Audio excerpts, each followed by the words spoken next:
En las entrañas del Pirineo aragonés, en la aldea casi olvidada de Albalate de la Sierra, un lugar de piedra gris y silencios pesados, cuenta la leyenda que un silbido melancólico se adueña de la quebrada.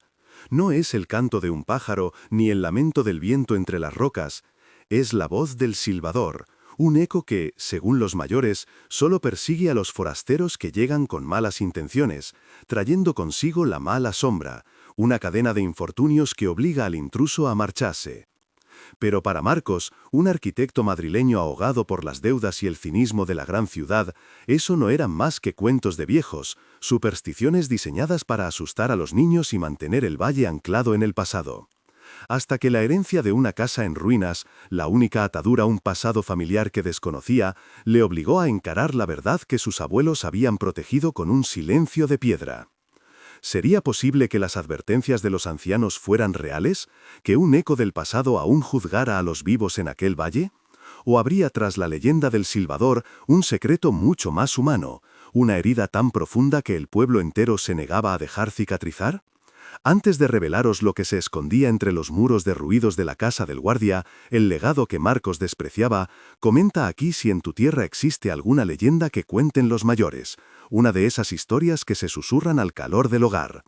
Y suscríbete al canal Raíces y Secretos para no perderte las historias que rescatan nuestras raíces y nos recuerdan de dónde venimos, porque algunas verdades solo sobreviven en la memoria del pueblo. El coche de Marcos, un sedán urbano impropio para los caminos de tierra que serpenteaban hasta Albalate, fue recibido por un silencio denso, casi acusador. Los pocos ancianos que tomaban el sol rancio de la tarde en los bancos de piedra detuvieron sus conversaciones y los siguieron con miradas afiladas, curtidas por décadas de inviernos y desconfianza. Para él, aquel pueblo no era un refugio, sino un obstáculo. Su plan era simple y brutalmente pragmático: tasar la propiedad, firmar los papeles con la promotora que quería levantar un complejo de turismo rural y regresar a la civilización del asfalto y el ruido. La casa del guardia, como la llamaban, era para él un esqueleto de piedra y vigas podridas, un lastre del que necesitaba librarse cuanto antes, sin reparar en el olor a humedad y a madera vieja que era, en realidad, el aliento de su propia historia. En el asiento del copiloto viajaba una caja de latón oxidada, el único contenedor de su herencia. Dentro, junto a las escrituras amarillentas de la propiedad, había encontrado un objeto que había estado a punto de tirar, un pequeño silbato de hueso, tallado a mano con una torpeza casi infantil. Lo sostuvo entre los dedos con una mezcla de curiosidad y desdén, observando su tono amarillento pulido por un tiempo inmemorial.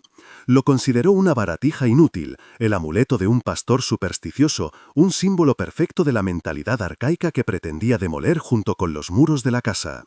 No podía imaginar que aquel pequeño trozo de hueso era un instrumento tallado no para la música, sino para la memoria, un eco de una traición que el valle jamás había perdonado y cuya resonancia estaba a punto de alcanzarle.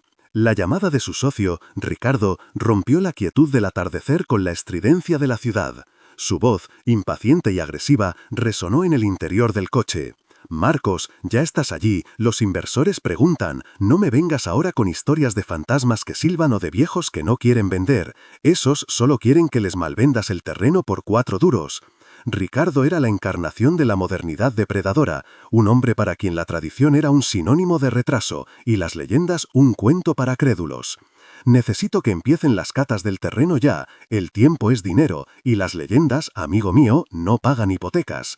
Para él, Albalate no era un pueblo con alma, sino un decorado virgen, una oportunidad de negocio que debía ser explotada antes que nadie. Decidido a acelerar el proceso, Marcos se bajó del coche y caminó hacia la linde de su propiedad, la que colindaba directamente con la quebrada. El aire era frío y olía a tierra mojada y a pino. Mientras medía el terreno con la mirada, una anciana vestida de un luto perpetuo que parecía brotar de la misma tierra, se le acercó con pasos lentos pero firmes. No le saludó, solo se detuvo a su lado y sin mirar le dijo con una voz rasposa como la pizarra de los tejados: «Hay tierras que no se tocan, forastero, no porque tengan dueño, sino porque tienen memoria». Marcos esbozó una sonrisa condescendiente, un gesto que no ocultaba su impaciencia. «El viento de la quebrada a veces trae voces, es mejor no despertarlas», concluyó la mujer antes de dar media vuelta y desaparecer con el mismo sigilo con el que había llegado. Él la vio alejarse, convencido de que la única voz que importaba era la del progreso, la de la excavadora que pronto silenciaría todos los cuentos. Aquella noche, el sueño de Marcos fue una batalla perdida contra las sombras y los crujidos de la casa del guardia. El viento, que se colaba por las rendijas de las ventanas desvencijadas, parecía susurrar fragmentos de conversaciones olvidadas, y el peso del silencio de Albalate se le antojaba una losa sobre el pecho. A la mañana siguiente, con los ojos enrojecidos por el insomnio y una creciente irritación, decidió ignorar cualquier atisbo de duda. Salió al amanecer con un metro láser en la mano y los planos de la promotora bajo el brazo, dispuesto a profanar con cifras y ángulos la memoria de aquel lugar. Se detuvo frente a un viejo muro de piedra seca, cubierto de musgo y líquenes, que delimitaba su propiedad del sendero que se perdía en la quebrada. Aquel muro, una cicatriz de tiempo y trabajo manual, era para él un estorbo, un límite absurdo que entorpecía el acceso de la maquinaria. Decidió que sería lo primero en caer. La llamada a Ricardo fue breve y tajante. El acceso es complicado. Hay un muro antiguo que bloquea el paso directo a la zona de catas. La respuesta de su socio fue una carcajada seca, desprovista de cualquier matiz de respeto. «¿Un muro? ¿Me estás diciendo que un montón de piedras puestas por pastores hace 200 años va a retrasar una inversión de 3 millones de euros? Marcos, por favor. Llama a una retroexcavadora de Huesca, que la suban en un camión y que tiren abajo esa reliquia. Que vean que no estamos jugando a ser etnógrafos. Hay que marcar el territorio, demostrarles que el siglo XXI ha llegado a su valle perdido». Marcos, contagiado por esa lógica depredadora y ansioso por reafirmar su autoridad frente a las miradas silenciosas del pueblo, colgó el teléfono y buscó el contacto de una empresa de maquinaria pesada. En ese momento se sintió poderoso, un conquistador a punto de derribar el último bastión de un mundo obsoleto. A media tarde de ese mismo día, mientras coordinaba por teléfono la llegada de la máquina para la mañana siguiente, un estruendo sordo y profundo hizo vibrar el suelo bajo sus pies. El sonido, un rugido gutural que pareció nacer de las entrañas de la montaña, retumbó por todo el valle. Al asomarse a la ventana del piso superior de la casa, vio una nube de polvo levantándose desde el desfiladero que daba acceso al Albalate. Un desprendimiento de rocas, inusual en esa época de estío, había bloqueado por completo el único camino transitable para vehículos pesados. Los ancianos salieron de sus casas, no con sorpresa, sino con una calma solemne, como quien observa un fenómeno tan inevitable como la salida del sol. Uno de ellos, al pasar cerca de Marcos, murmuró sin mirarle: «La montaña a veces se sacude lo que no le gusta». Para Marcos, aquello no fue más que una frustrante y costosísima coincidencia, una prueba más del atraso de una región abandonada a su suerte. Esa noche, la opresión en la casa del guardia se volvió casi física. Cada ráfaga de viento parecía un lamento, cada sombra en el rincón una presencia. Incapaz de dormir, Marcos volvió a sacar de la caja de latón el pequeño silbato de hueso. Lo giró y lo regiró bajo la luz temblorosa de una bombilla desnuda, observando las marcas toscas de la navaja que le dieron forma. Movido por un impulso inexplicable, se lo llevó a los labios y sopló con suavidad. No emitió sonido alguno, solo un susurro de aire vacío, como si el alma del instrumento se negara a despertar para él. La frustración se mezcló con un escalofrío que no supo explicar. ¿Y si la anciana tenía razón? ¿Y si aquel lugar tenía una memoria que él estaba pisoteando con la soberbia del ignorante? Sacudió la cabeza furioso consigo mismo por dejarse arrastrar por aquellas fantasías. Aquel silbato era solo un trozo de hueso y el desprendimiento, mala suerte. Nada más. Al día siguiente, tras horas de trabajo y la ayuda de un tractor local que los operarios contratados tuvieron que usar para despejar un paso provisional, la pequeña retroexcavadora amarilla llegó al Albalate. Su motor diésel rompió la paz del mediodía con un estruendo industrial que era una afrenta para el silencio del valle. Los pocos vecinos que quedaban en las calles se detuvieron, convirtiéndose en estatuas de luto que observaban el avance de la máquina con una desaprobación tan silenciosa como el granito de sus casas. No hubo gritos ni protestas, solo miradas pesadas, cargadas de una sabiduría antigua que juzgaban a Marcos no como un heredero, sino como un profanador. El operario de la máquina, un hombre joven de un pueblo cercano, evitaba cruzar su mirada con los ancianos, visiblemente incómodo, como si supiera que estaba participando en un sacrilegio. Ricardo había subido en su todoterreno para supervisar la operación, disfrutando del espectáculo de la modernidad aplastando la tradición. Se plantó junto al muro de piedra seca con una sonrisa de suficiencia. Esto es lo que pasa cuando la superstición se enfrenta al progreso, Marcos, gana el que tiene el motor más grande. Se volvió hacia el operario y le hizo un gesto impaciente. Adelante, tíralo abajo, a ver si el fantasmita se atreve a silbarle a esta bestia. El brazo metálico de la excavadora se alzó, su pala dentada apuntando al corazón del muro. Con un crujido seco y doloroso, las primeras piedras, encajadas a mano por generaciones de antepasados, se desmoronaron. El musgo centenario se desgarró, y la estructura que había resistido inviernos y olvidos se vino abajo en un montón informe de escombros y tierra. Fue un acto rápido, brutal y extrañamente silencioso tras el estrépito inicial. El motor de la máquina se apagó. El polvo comenzó a sentarse lentamente, revelando la herida abierta en el paisaje. Un silencio denso, más profundo que el de antes, cayó sobre Albalate. Ni el viento se atrevía a moverse. Fue entonces, en esa quietud casi sagrada, cuando Marcos lo oyó por primera vez.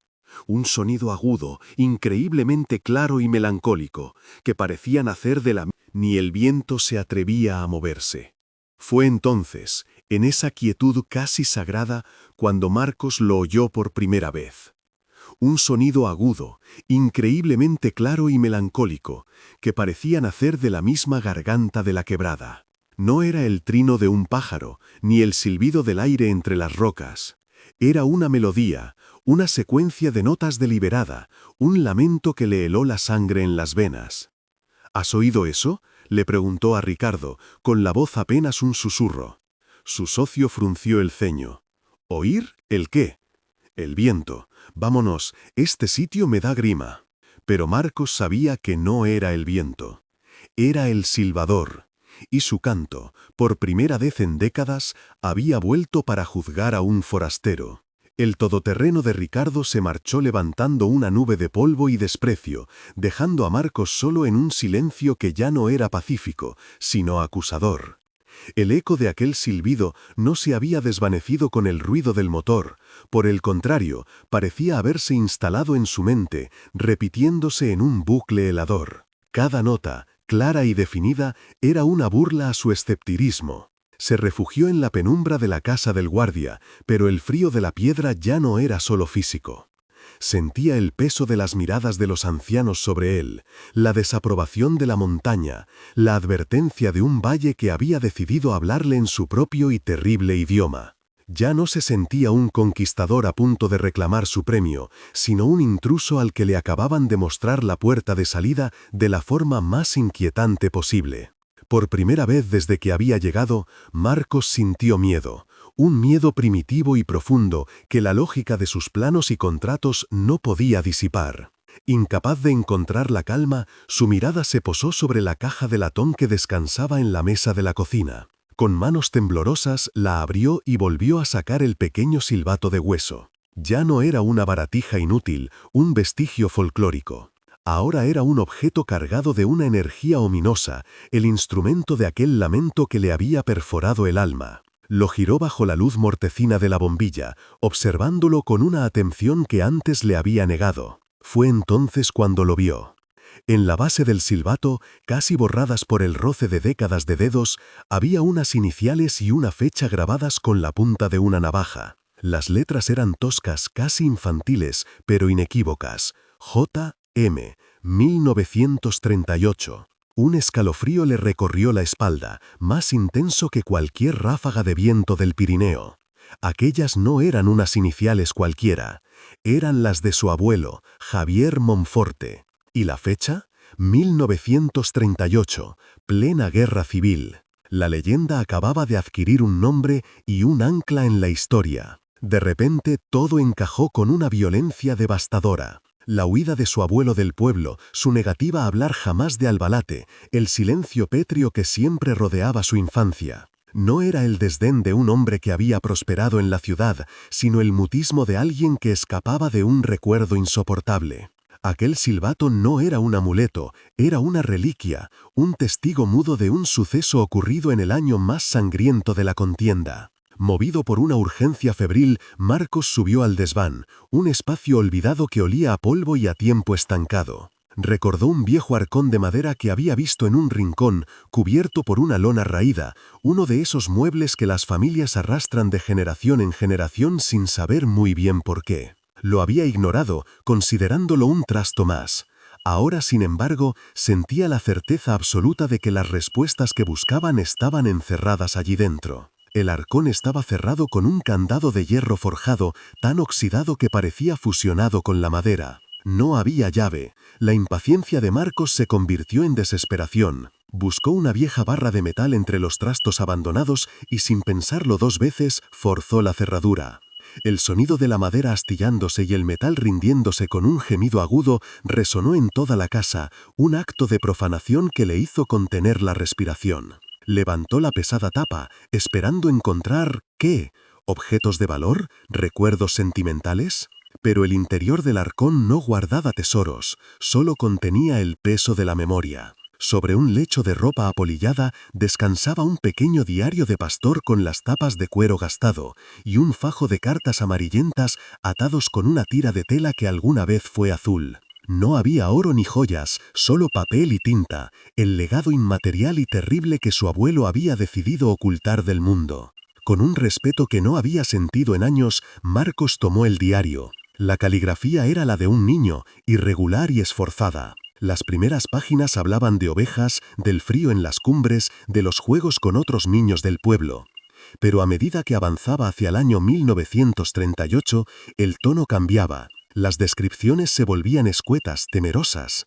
Hablaba de hombres escondidos en la quebrada, de comida llevada a escondidas por las mujeres del pueblo. Y entonces llegó a la última entrada, escrita con un trazo tembloroso que apenas se distinguía en la página manchada. Vino el comerciante de Huesca. Les prometió ayuda. Yo lo vi desde las rocas.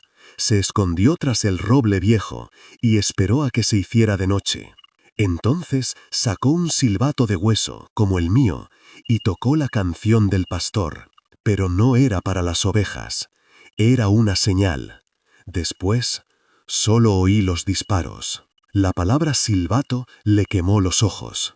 El aire se volvió irrespirable. Dejó caer el diario como si ardiera. El silbador de la quebrada no era un fantasma, era el eco de una traición. La leyenda no era una superstición, era la cicatriz de una masacre que el pueblo se negaba a olvidar. Aquellos hombres escondidos eran maquis, guerrilleros republicanos, hijos, hermanos y padres de los ancianos que ahora le miraban con desconfianza. El forastero, el comerciante, los había vendido por unas monedas, usando el silbido de un pastor como señal para una emboscada mortal. Marcos sintió una oleada de náuseas.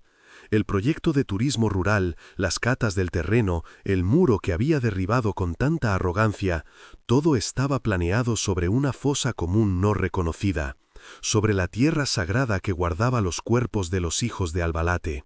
Su desprecio por las leyendas de viejos era la peor de las profanaciones. Finalmente abrió el fajo de cartas. Eran de su abuela, escritas años después cuando ya vivían en Madrid. En ellas le suplicaba a su abuelo que perdonara, que olvidara, que dejara de culparse por haber sido solo un niño, un testigo impotente. Javier, no fue tu culpa, leía en una de ellas. Tú solo viste, no podías hacer nada. Guardar ese secreto es lo que te está matando. Fue entonces cuando Marcos comprendió el verdadero significado de la Casa del Guardia. No se llamaba así por ningún cuerpo de seguridad del Estado. Su familia no era dueña de una propiedad, era la guardiana de un secreto. La herencia que había despreciado no era un montón de piedras, sino una responsabilidad sagrada que su abuelo le había legado en silencio. Y él, en su ceguera y su codicia, había estado a punto de destruirla para siempre, convirtiéndose en el eco moderno de aquel primer traidor. El mundo de Marcos se había derrumbado sobre los cimientos de aquella casa olvidada. El diario y las cartas yacían sobre la mesa de madera carcomida, no como reliquias de un pasado ajeno, sino como fragmentos de su propia identidad, una que desconocía por completo.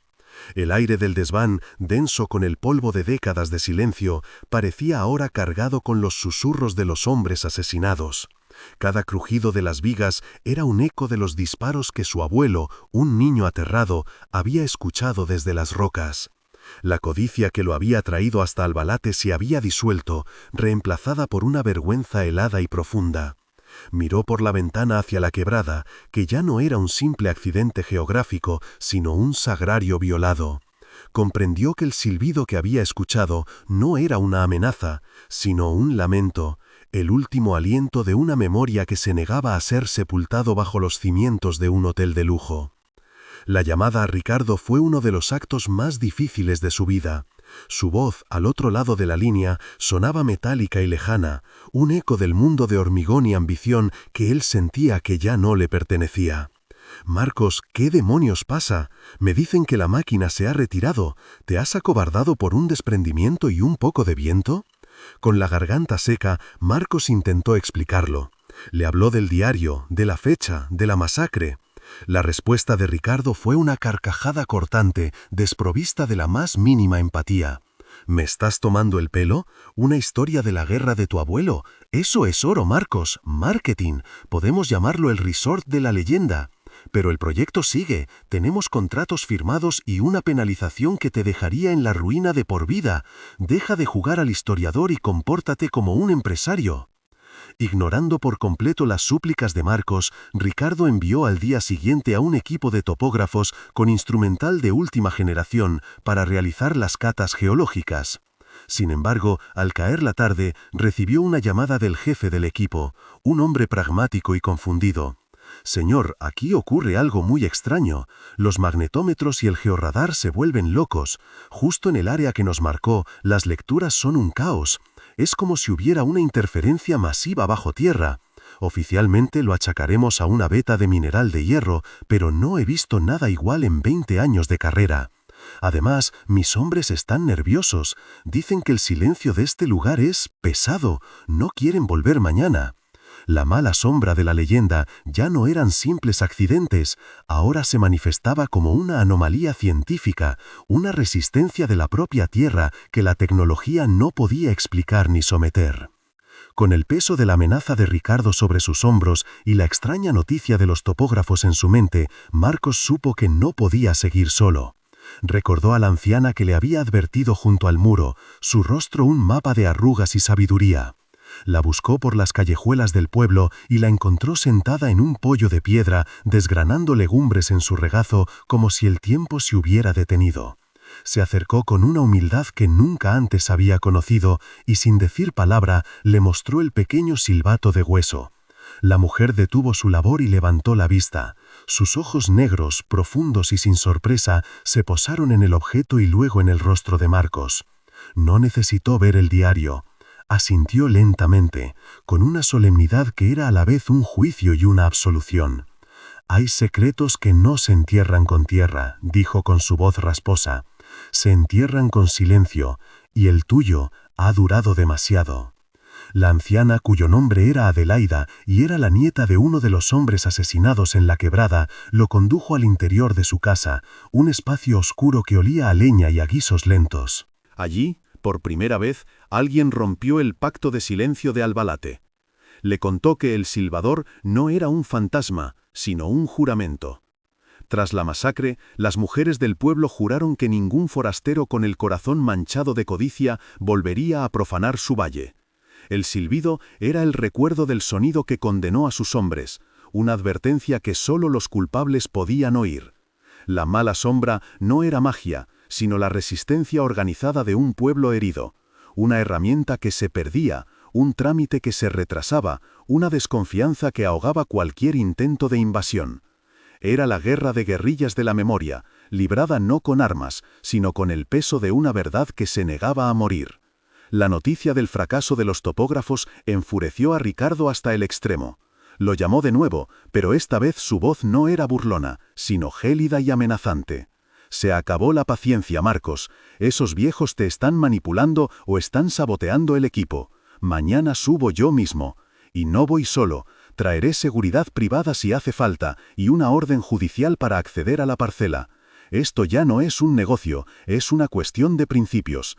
Voy a demostrar a esa panda de catetos que ni sus fantasmas ni sus trucos pueden detener el progreso. O estás conmigo o estás contra mí. Y créeme, no quieres estar contra mí. El conflicto había escalado a un punto de no retorno. La modernidad depredadora no iba a aceptar un no por respuesta. Se preparaba para tomar por la fuerza lo que la memoria del valle se negaba a entregarle. Angustiado, sintiendo que el tiempo se agotaba, Marcos volvió al desván, buscando algo más, cualquier cosa que pudiera darle la fuerza para la confrontación final. Rebuscó en el fondo del arcón, bajo la ropa apolillada que había apartado con prisa. Sus dedos tropezaron con un doble fondo de madera mal disimulado. Al levantarlo, encontró lo que su abuelo había querido ocultar de verdad, no por vergüenza, sino quizás para protegerlo. Era un mapa rudimentario de la quebrada, dibujado a carboncillos sobre un trozo de tela de saco. Mostraba los senderos de las ovejas, el roble viejo que mencionaba el diario y en una pequeña hondonada oculta por un saliente de roca, una cruz tosca dibujada con tinta desvaída. A su lado, una única palabra: aquí. No era un mapa del tesoro, era la localización exacta de la fosa, la prueba irrefutable, el arma definitiva contra el olvido. A la mañana siguiente, el rugido de un motor mucho más potente que el de la retroexcavadora desgarró el silencio de Albalate. El todoterreno de alta gama de Ricardo apareció en el camino despejado, seguido de cerca por una furgoneta sin distintivos de la que descendieron dos hombres corpulentos, de semblante impasible y ropa de trabajo que no ocultaba su función de intimidación. Ricardo se bajó del vehículo con la arrogancia de un conquistador, con una carpeta de documentos bajo el brazo que blandía como un arma. Se encontró a Marcos esperándole de pie, justo donde antes se alzaba el muro de piedra. Pero no era el mismo hombre dubitativo y acorralado por las deudas. En sus manos no sostenía los planos del proyecto, sino el frágil y arrugado trozo de tela de saco. Su mirada, por primera vez, no reflejaba duda, sino una certeza, tan antigua y sólida como las montañas que lo rodeaban, la certeza de quien ha encontrado su lugar en el mundo, aunque ese lugar sea la defensa de una tumba olvidada. Ricardo se detuvo a un par de metros, con una sonrisa de desprecio que no logró ocultar su irritación. «Se acabó el teatro, Marcos, ya has terminado de jugar a los detectives con los fantasmas de tu abuelo. Tengo aquí la orden que nos permite el paso y el inicio de las catas, y estos señores se asegurarán de que ningún anciano con demencia senil se interponga en el camino del progreso. Apártate». Marcos no se movió, levantó lentamente el mapa de tela, mostrándole la tosca cruz dibujada a carboncillo. «Esta tierra no está en venta, Ricardo, nunca lo estuvo», dijo, con una calma que desarmó la agresividad de su socio. «Ya tiene dueños, y llevan aquí casi un siglo, esperando en silencio. No voy a permitir que nadie construya encima de ellos. Este proyecto ha terminado». La simpleza de sus palabras, desprovistas de cualquier amenaza, resonó en el valle con la fuerza de un juramento inquebrantable. Fue en ese instante de tensión suspendida cuando las puertas de las casas de piedra se abrieron, una tras otra, con un chirrido solemne. De ellas emergieron los ancianos del pueblo, no con horcas ni con gritos, sino con la dignidad silenciosa de quienes son la memoria viva de la tierra. Adelaida caminaba al frente, su figura encorvada apoyada en un bastón de madera nudosa, pero sus ojos negros poseían una fuerza que detuvo en seco a los hombres de seguridad. Formaron un semicírculo detrás de Marcos, un muro humano de luto y arrugas que era infinitamente más imponente que cualquier construcción de hormigón. No pronunciaron palabra, no era necesario. Su mera presencia transformó la disputa legal en un juicio ancestral, y Ricardo y sus hombres de repente se sintieron como los verdaderos intrusos, los profanadores juzgados por el tribunal del tiempo. Adelaida se adelantó con pasos lentos hasta quedar junto a Marcos, clavó su mirada en Ricardo, unos ojos que habían visto demasiado dolor para sentir miedo. «No entiendes nada, forastero», dijo, y su voz rasposa pareció arrastrar el eco de generaciones. Esta no es la casa del guardia, porque aquí viviera un guardia civil. Es la casa del guardián, el que guarda el secreto. Se giró hacia Marcos y luego de nuevo hacia Ricardo. El abuelo de este hombre, Javier, nos hizo una promesa cuando se marchó. Juró que mientras un Monforte fuera dueño de esta casa, nadie volvería a tocar esta quebrada. Juró que su familia sería la guardiana de su descanso. No heredó una propiedad, forastero, heredó una responsabilidad sagrada. Y por fin, dijo mirando a Marcos con un atisbo de aprobación, su sangre ha recordado el juramento. El rostro de Ricardo se contrajo en una mueca de incredulidad y rabia, pero antes de que pudiera articular una respuesta, Adelaida continuó, y sus siguientes palabras fueron dirigidas a él con una precisión devastadora. Tu familia es de Biescas, ¿no es así? Siempre contaron en tu casa la historia del hermano de tu abuela, un muchacho llamado Ismael que se echó al monte y del que nunca más se supo. Era uno de los que se escondían aquí. El color desapareció del rostro de Ricardo. La historia que despreciaba, la leyenda que había ridiculizado, acababa de abrir una grieta en los cimientos de su propia historia familiar. Era un buen chico, prosiguió Adelaida, su voz ahora teñida de una antigua tristeza. Nos ayudaba a cuidar las ovejas a cambio de un trozo de pan. Decía que solo quería volver a casa. Está enterrado ahí, concluyó, señalando con su bastón hacia la hondonada. «¡Es mentira!», gritó Ricardo, pero su voz sonó hueca, desesperada. Era el último rugido de una bestia herida de muerte. «¿Cómo demonios va a saber usted eso? Es un truco para asustarme». Adelaida lo miró, no con ira, sino con una profunda lástima. «Porque la noche antes de que los mataran, me dio a guardar esto para su madre, por si a él le pasaba algo». Lentamente, de un bolsillo oculto en su falda de luto, sacó un pequeño relicario de plata ennegrecida por el tiempo. Lo abrió, revelando una minúscula fotografía en blanco y negro de una mujer joven, la viva imagen de la abuela de Ricardo. Dijo que su madre le había dicho que la plata ahuyentaba la mala sombra. No funcionó contra las balas de un traidor. El mundo de Ricardo se vino abajo. El progreso, los contratos, el dinero, todo se convirtió en ceniza frente a aquel pequeño objeto de plata ennegrecida que conectaba su ambición con la tumba olvidada de su propia sangre. Marcos dio un paso al frente, interponiéndose entre un Ricardo catatónico y la anciana. Su voz ahora era la del guardián que por fin había aceptado su deber. «El proyecto ha muerto, Ricardo. Vete de aquí, vete y no vuelvas nunca». Se agachó y cogió un puñado de tierra del suelo donde antes estuvo el muro.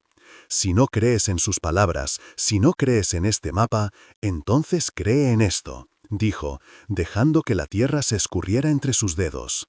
«Cree en la tierra que pisas, ella no miente, y lleva casi un siglo pidiendo respeto». Los hombres de seguridad, visiblemente incómodos, retrocedieron un paso, bajando la mirada. Ya no veían a un empresario defendiendo una inversión, sino a un hombre profanando el cementerio de su propia familia. El único sonido que rompió el silencio fue el del motor del todoterreno, un latido artificial e inútil en un lugar donde solo importaba el pulso de la memoria. Ricardo no se marchó con la furia de un empresario derrotado, sino con el silencio aturdido de un hombre al que le acababan de robar el alma. El pequeño relicario de plata, aún en la mano arrugada de Adelaida, brillaba bajo el sol del Pirineo como un falo que iluminaba una verdad demasiado dolorosa para ser asimilada. Sus hombres de seguridad, que habían llegado con la prepotencia de mercenarios, ahora parecían dos niños perdidos, incapaces de sostener la mirada de los ancianos. Dieron media vuelta sin esperar una orden, subieron a la furgoneta y se marcharon en una nube de polvo que era la estela de su propia vergüenza. Ricardo, solo y despojado de toda su arrogancia, caminó hacia su todoterreno como un autómata, sin mirar a nadie. Su modernidad, su progreso y sus contratos se habían hecho añicos contra la memoria indestructible de un pueblo y el peso de un pequeño trozo de plata ennegrecida. El valle no lo había expulsado con un silbido, lo había desterrado con la verdad de su propia sangre. Marcos permaneció inmóvil, sintiendo aún el tacto de la tierra en sus manos, observando cómo el vehículo de Ricardo desaparecía por el camino. Por primera vez no sintió el frío de la soledad, sino el calor de la pertenencia. Miró a los rostros curtidos que lo rodeaban, rostros que ya no lo juzgaban, sino que lo reconocían. En los ojos de Adelaida no vio a una anciana, sino el legado de todas las mujeres que habían guardado el secreto con un silencio de piedra. Comprendió entonces el juramento de su abuelo Javier, no como una carga de vergüenza, sino como un acto de profundo amor y penitencia. La casa del guardia ya no era una ruina que vender, sino un bastión que defender. La herencia que había maldecido se había revelado como su único y verdadero propósito: ser el guardián de una memoria que, sin él, se habría perdido para siempre bajo los cimientos del olvido y la codicia. Esa misma tarde, Marcos realizó la llamada que sellaría su destino. No llamó a Ricardo, sino directamente al fondo de inversión que financiaba el proyecto. Con una voz firme que no reconoció como suya, comunicó la cancelación definitiva de la operación. No dio excusas ni se escudó en tecnicismos. Les habló de una fosa común de la guerra civil, de un lugar sagrado que la decencia impedía profanar. Ignoró las amenazas de acciones legales y las menciones a la cláusula de penalización que lo dejaría en la bancarrota. Por primera vez en su vida, el dinero no importaba. Colgó el teléfono sintiendo una ligereza que ninguna cuenta bancaria saneada le había proporcionado jamás. Había cambiado un futuro de riqueza material por un presente con alma, aceptando la ruina económica como el precio justo a pagar por la redención de su linaje y la paz de aquellos hombres olvidados en la quebrada. En los días siguientes, Marcos desplegó los viejos planos de la casa, pero no para calcular su valor de mercado, sino para empezar a soñar. Usando sus conocimientos de arquitecto, diseñó algo que nunca antes había concebido. No un edificio, sino un gesto. Un humilde monolito de piedra que se levantaría en la entrada de la quebrada, justo donde antes se erigía el muro. Su idea era reconstruirlo con las mismas piedras que la excavadora había derribado, sanando la herida con los propios fragmentos de la memoria. En la cara principal, sin adornos ni retórica, solo se grabarían los nombres de los hombres que allí yacían, rescatándolos del anonimato al que la historia los había condenado. Su primer acto como guardián no sería construir algo nuevo, sino honrar lo que siempre había estado allí, transformando su profesión de una herramienta de especulación a un instrumento de respeto y recuerdo. El pueblo observó sus acciones, primero con cautela y luego con una aprobación que se manifestaba en pequeños actos de generosidad. Una mañana encontró en el umbral de su puerta una cesta con pan recién hecho y queso de cabra. Otro día un viejo carpintero se le acercó mientras él intentaba apuntalar una viga podrida y, sin decir palabra, se puso a trabajar a su lado. Adelaida le traía un plato de guiso caliente cada atardecer. Nadie hablaba del pasado, pero todos participaban en la construcción del futuro. El silencio de Albalate se había transformado. Ya no era un arma de desconfianza, sino un lenguaje de comunidad y entendimiento. Y en las noches, cuando el viento bajaba de las cumbres, ya nadie oía el lamento del silbador. La memoria ya no necesitaba una voz fantasmal para defenderse. Había encontrado por fin a su guardián. Pasaron los meses. La primavera llegó a Albalate, cubriendo de verde las cicatrices de la tierra. Marcos, con las manos encallecidas y la piel curtida por el sol, había logrado restaurar el tejado de la casa del guardia. Ya no era un arquitecto de Madrid, era un hombre de Albalate.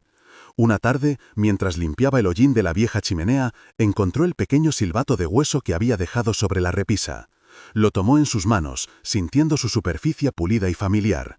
Ya no era un presagio ni una reliquia maldita, era el símbolo de una promesa cumplida, el testigo mudo de su regreso a casa. Aquel día, Marcos comprendió que hay lugares que no le pertenecen al hombre, sino a su memoria, y que el verdadero fantasma no es el que pena por los muertos, sino el que persigue a quienes intentan construir su futuro sobre las tumbas del olvido. El silbato de hueso descansa ahora en la repisa de la chimenea de la casa del guardia, no como un objeto de mal augurio, sino como una brújula moral. Marcos, con las manos ya acostumbradas a la piedra y la madera, no solo restauró la casa de su abuelo, sino que se restauró a sí mismo. Aprendió a escuchar el lenguaje del valle, el murmullo del arroyo, el crujido de las vigas centenarias, el silencio compartido con Adelaide y los demás ancianos mientras reconstruían, piedra a piedra, el muro derribado. Ya no era un muro para dividir, sino para señalar el comienzo de un lugar sagrado. El monolito con los nombres grabados se alza ahora como un centinela de la memoria, y la casa del guardia ha vuelto a ser lo que siempre debió ser, no una propiedad, sino un puesto de honor, el hogar del guardián que por fin había regresado. ¿Y el silbador? El silbador se calló para siempre. Su lamento ya no era necesario. Aquella melodía fantasmal no era la voz de un muerto, sino el alma de un pueblo entero negándose a olvidar. Era la última línea de defensa de una comunidad herida, una advertencia codificada en forma de leyenda para proteger la tumba de sus hijos. La mala sombra no era una maldición sobrenatural, sino la resistencia silenciosa y obstinada de los vivos, un pacto de protección tejido con desconfianza y pequeños sabotajes cotidianos.